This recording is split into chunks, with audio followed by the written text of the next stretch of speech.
So he's a sociopathic, psychopathic, malignant narcissist. I have much more where that came from Bill Maher's show Real Time with Bill Maher, where he brought on actor Robert De Niro, who had some pretty stark, blunt thoughts about Donald Trump. And it was great to see lots to show you from this back and forth. And one of the things I found really interesting was De Niro's reaction to a question by Bill Maher about the polling. We recently had a New York Times poll come out that really didn't look good for Joe Biden. And there are a lot of criticisms of that New York Times poll. But regardless, we've seen a lot of polling that we don't like, that's not good. And so the question's often asked, what do you make of that? What do we do about that? And I found De Niro's response pretty insightful, as you're about to see, along with his other analysis and Bill Maher's analysis about Donald Trump. So here is this, and then we'll discuss further. Bottom line is, it's Biden versus Trump. We want to live in a world that we want to live in and enjoy living in, or live in a nightmare. Vote for Trump, and you'll get the nightmare. Vote for Biden, and we'll be back to normalcy. Yeah.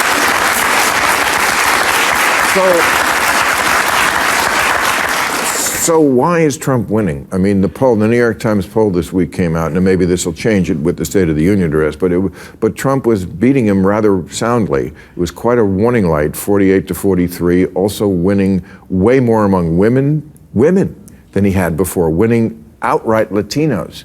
What do you attribute that to? I don't know. I just don't want to feel the way I did, and many of us don't, after the election in 2016, where we couldn't believe that it happened. The guy is a total monster.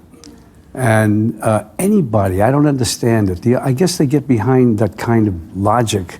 They want to fuck with people, screw them, because they're unhappy about something. He's such a mean, nasty, hateful person.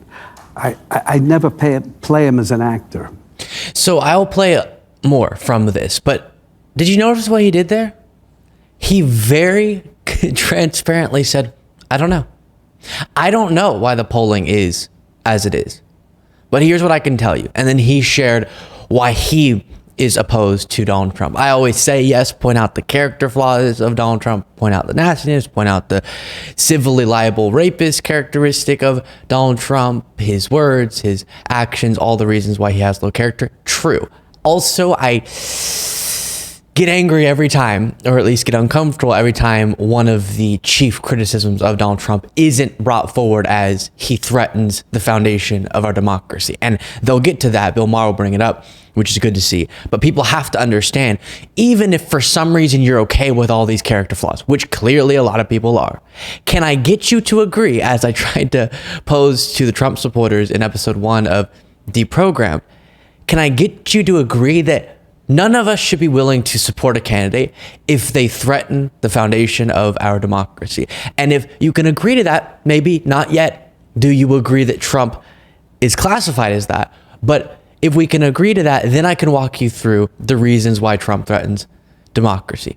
And actually, I brought up Deprogrammed. Let me show you an example of what that looked like, posing it to Trump supporters. Then I'll get back to the question of polling. Show of hands, who would not vote for a candidate if they threatened our Constitution and democracy? If they threatened our democracy, to not vote for them. Who would not vote? Who would that be disqualifying for? Is this a no, not raising my hand, or is this a contemplating? I'm trying to understand your question. If somebody were to Yes. threaten the essence of our democracy, Yes. would you vote for them? Would you consider voting for them? You don't have to say you Perhaps threatened if yet. they're on the ballot, but What? Biden threatens in other ways, just not as vocally as Trump. Who brought up Trump and Biden? Not me yet. Well, I did technically. Okay. But just Well, as I a thought general that's why we're statement. You're right. That is why we're here. No, I just want to get a confirmation that it makes sense as a political person, as a voter, to say, number one issue sort of has to be you respect in a basic sense our democracy, because everything else comes from that, right? Yes. We vote for politicians who make policies. Every policy they implement or try to implement doesn't matter if they break down the foundation of democracy. Okay, we agree. Yes? Yes. Okay. Or you're like, I don't know, dictator could be cool. Yes. Yes, dictator. Oh, no dictator. No dictator. Okay. Okay. So again, it was tough to get her to agree that it's important. Number one issue being someone who respects our Constitution and democracy. But then you go through Trump called for the termination of the Constitution, tried to block the peaceful transfer of power through things like the fake elector scheme. And then you go through all those things. And some people can understand or start understanding why that should disqualify Trump for the office of the presidency. And then let's add on top of that all of these horrific character flaws that he has. But to the polling, I do think, just be honest, I don't know. I don't know why it's like that, but here's what I can tell you. And then go through all the reasons why Trump should never be in the White House. That's what you can control, is talking to people about the importance of this election, why Trump is such a threat to so many of the things we hold near and dear in this country. And also, I do have an optimistic view of, if you understand sort of how most people engage with politics, you understand that a lot of people wait until the last minute to really start paying attention to an election. And so because of all the very unprecedented variables in this election, there are a lot of things I think we're going to see in the next few months in terms of swings in public opinion that aren't normal as both sides really start campaigning in general election mode. We saw Biden's State of the Union address. You think more speeches like that aren't going to impact people? They will. And we saw the polling that showed before the State of the Union address, 40-something%. I misstated it in a previous segment as 30-something. I'm going to say 40, something like 46 or something % of the people in the CNN Snap poll said that Biden's policies are bringing the country in the correct direction. After the State of the Union address, 62% of these individuals being surveyed in the CNN Snap poll said Biden's policies are bringing the country in the correct direction. A huge swing in Biden's favor just by people hearing him break down his policies. What does that mean? People aren't being properly informed on what Biden's administration is actually doing. And so that will be something they'll be hearing a lot more about as the Biden campaign really starts revving up, as it is doing now. And so I do have hope that as Trump gets back in people's faces, because for a lot of people, he's vanished a little bit and they've been living their lives. As they start paying attention again, they're reminded of Trump. People are telling them, shouting from the rooftops, the threats that he poses to our democracy and to the rights of women, to all these different things. And as Biden's able to make his case, we will see a shift. We will. But also, you don't even have to believe that to say, I don't know. But this is the matchup, as Niro started with, is Trump versus Biden. And let me tell you why Biden is the far superior candidate. His historic list of achievements, not to mention the contrast between him and the disaster that is Donald Trump. So you don't have to explain why the polling isn't bad. Just, I don't know. But this is the matchup. Here's what we can do. We can't control that, but we can get a few people in our lives to understand the importance of voting against Donald Trump, for Joe Biden, for all the reasons I talk about on a daily basis. Here's more from this. Because I can't see any good in him. Nothing at all. Nothing redeemable in him. And we have to, and whoever the people are who want to vote for him, and there look like intelligent people around there, somebody, for some reason, it can't be. It cannot be. If he wins the election, you won't be on the show anymore. He'll come looking for me. There'll be. The laughter in the audience shows you what I'm talking about. That people don't get it, and they will get it more as we get closer to November, and people actually start tuning in. This is not. No, that wasn't a joke. You can tell De Niro's not joking. Trump has said the government should come down hard. Exact language. Come down hard on outlets like MSNBC. Meaning he wants to go after those in the media that he doesn't like. So yeah, it's not out of the question that someone like De Niro could be targeted. Not a laughing matter.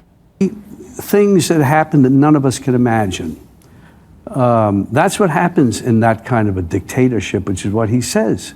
let's believe him, take him at his word. I did from the beginning. Yeah. I mean, I said from the very beginning, this guy is never going to concede power, and he still hasn't. No. He still hasn't. He still hasn't admitted he lost the last election, and he advertises that he will go on. He says he's been cheated out of one term, so maybe we should get rid of a president only gets 2 terms thing. So He's a sociopathic, psychopathic, malignant narcissist. And then it gets back to what we started the segment with. And I have more to look at from some other things in just a second, but important that Bill Maher pointed that out. Trump is a horrible human being. And also, one of the characteristics that makes him so horrible is his willingness to throw democracy in the garbage can in service of his own power. And that's what we saw in 2020 and 2021. We saw an individual who tried to, through all of the different allegedly illegal schemes that are laid out in the indictments, prevent Biden from coming into power after the election already took place. We have a legal process in which you can challenge elections, the courts. He lost there. He had the right to challenge it there. Then he tried to go outside of the law, according to prosecutors, through schemes, again, like the fake elector scheme, or what he was trying to get Pence to do, or what he was trying to get local officials to do. His allies breaching voting sites. And that shows he doesn't abide by the same democratic principles or within the same democratic guardrails that other leaders do. And that is not something that America necessarily could survive for another term. And not to mention, he's openly, so again, something that I bring up often because I don't see it brought up often enough across the media. He publicly, and the post is still up, has called for the termination of the Constitution. Quote, a massive fraud of this type of magnitude allows for termination of all rules, regulations, and articles, even those found in the Constitution. So because he lies about the election, as Bill Maher was pointing out, Niro, and won't concede, he's saying that to get retribution for that, or justice, according to him, whatever distorted definition he has of justice, the termination of the Constitution would be justified. And that is not someone who can be president. And this time, he's not going to have the guardrails in the form of the people that he had in his administration that he did previously. He's only going to have full loyalists who will go along with the anti-democratic plots. And it won't be like last time where enough people said no to him, like, for example, Mike Pence.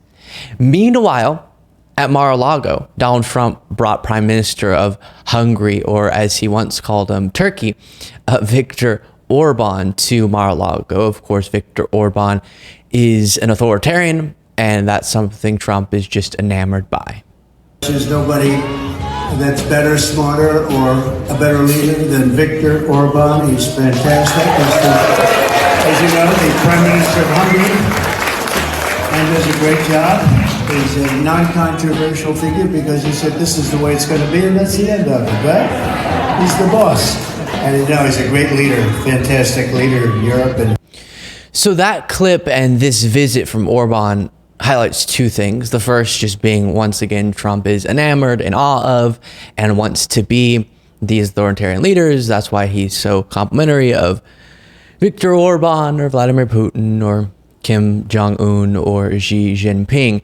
And he wishes that he could say, as Trump said, say, this is the way it's going to be, and that's the end of it. He's the boss. That's what Trump wants to be described as. And in democratic countries, sometimes you can't just say that's the way it's going to be and that's the end of it, because you have to get approval, in a sense, from the people who put you into power. And you're not the ultimate boss. You're held accountable. Separation of powers. And Trump hates that. And Trump hates the fact that he doesn't get to be like Orban, Putin, Xi, etc. And so that's why he's so complimentary. The second point is a phenomenon is taking place right now in the MAGA movement that places loyalty to ideology above, it's more important than loyalty to country. And we're seeing that. They're now more willing to associate with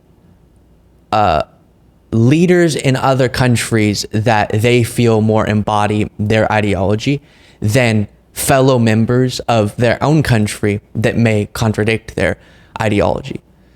And so this anti-woke, sort of authoritarian, MAGA, anti-democratic ideology places a prioritization on associating with people like Orban and this weird support for Putin and the weird language about Kim Jong-un above a loyalty to an association with other Americans, because the opposition to wokeness or to the principles held by those against the MAGA movement is stronger than the opposition to, I guess, contradiction of